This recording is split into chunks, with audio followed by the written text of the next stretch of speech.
जय श्री राम मित्रों, कैसे हैं आप लोग। 240वां एपिसोड आपका स्वागत करता हूं। टॉपिक है अपना धर्म निभाएं। मेरे सुबह वाले शब्द भूल मत जाना। 9 फरवरी 1967 शाम को श्री चांडनमल तुलसीदास के निवास बाटवा में किया गया प्रवचन।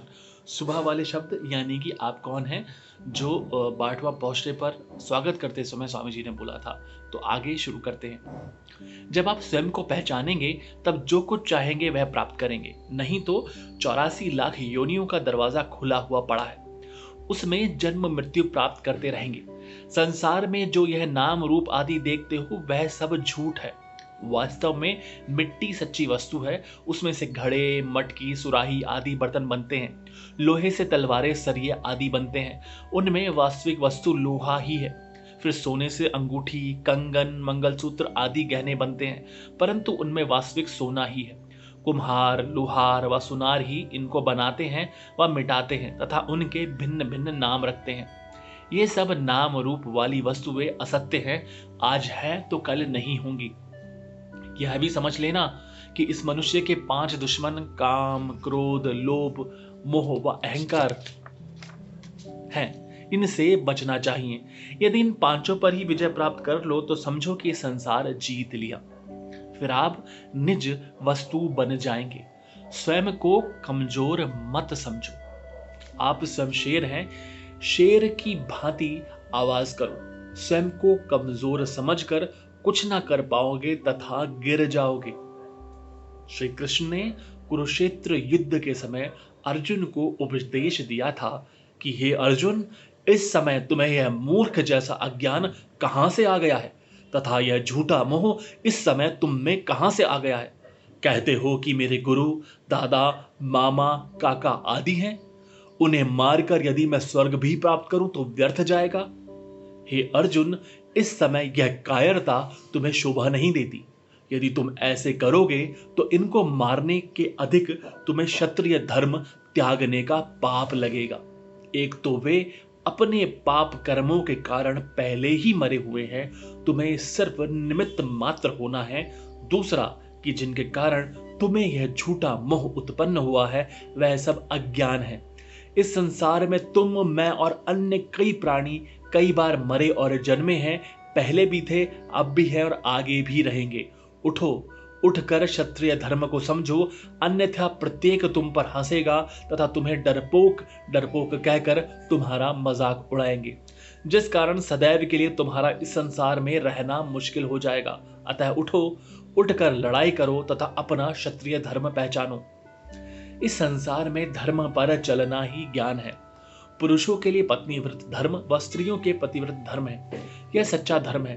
माताओं सीता, गार्गी व अनुसुईया जैसी बनो। पति से कभी भी विवाद मत करो।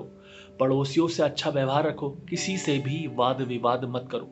सदैव सदाचारी व शीतल बनो। आप अपने बेटे बेटियों का विवाह करो, परंतु दहेज लेने व देने का पाप मत करो। भिखारियों की भांति हाथ मत फैलाओ। अपने बेटे पैसों से मत बेचो। वह बाजार की वस्तु नहीं है जिसका मोल भाव करती हो। यह पाप है। पाप के कारण नरक में जाओगे। यह लोभ वाली वृत्ति इंसान को बदनाम कर देती है। आपको भी अवश्य बेटियां होंगी। आप किसी लड़की वालों से एक बार दहेज लेकर दुखी करेंगे तो आप अपनी लड़की के ससुराल वालों से 10 गुना दुख देखेगी। इस डायन दहेज के रिवाज ने कई कन्याओं को जीते जी नरक में डाल दिया है तथा वे कई कुरीतियों की ओर धकेली जा रही हैं। दूसरी जातियों जैसे गुजराती, मद्रासी, महाराष्ट्रियन, बंगाली, पंजाबी, मुसलमान व पारसियों आदि में शादी कर रही हैं। यह बात आप द्वारा ली जाने वाली डायन दहेज का नतीजा है। अतः बार बार आपको चेतावनी दे रहा हूं कि सोचो, सोचो। व्यर्थ अबला कन्याओं के गले पर खंजर मत चलाओ। यदि आप उनके मायके वालों को लूट कर कंगाल कर देंगी तो अवश्य आपकी बेटी को भी दुख देखने पड़ेंगे। अमीर लोगों को ईश्वर ने पैसा इसलिए नहीं दिया है कि वे उन्हें पाप कर्म में लगाएं। समझ व अक्ल से काम लो। वैसे तो आप होशियार हैं, परंतु लोभ के वश में आकर पाप करते हो। यह लोभ आपसे पाप करवाता है, उससे सावधान रहो। इस माया पर कोई भरोसा नहीं है, आज है तो कल नहीं रहेगी। फिर इतने पैसे कहाँ से लाओगे कि कन्याओं को दहेज में दे सको? फिर या तो जहर खाकर आत्महत्या कर लोगे या पूरी उम्र दुख देखते रहोगे। गरीब लोग फिर कन्याओं को बेचकर कुछ समय के मजे करते हैं, परंतु याद रखो, 4 दिनों की चांदनी फिर अंधेरी की रात। ये कन्याओं को बेचकर लिया गया पैसा आपको नरक की ओर ले जाएगा। बहुत सारी बातें स्वामी जी ने यहाँ पर बिल्कुल स्पष्ट रूप से कही है और चेतावनी भी दी है कि दहेज के लालच से बचे। स्वामी जी ने काफी समाज सुधार के कार्य किए, जिसमें दहेज के लेन देन को रोकने के लिए किया गया प्रयास सर्वोपरि कहा जाएगा। उन्होंने बहुत सारी नारीशालाएं, स्कूल, कॉलेज भी खुलवाए, धर्मशालाएं भी बनवाई। इतना सब कुछ स्वामी जी हम सब लोगों के लिए करके गए हैं कि हम इतना नहीं कर सकते कि स्वामी जी की बात मान करके दहेज के होने वाले व्यवसाय को रोक सकें। इसी आशा के साथ मैं विराम लेता हूं। जय श्री राम।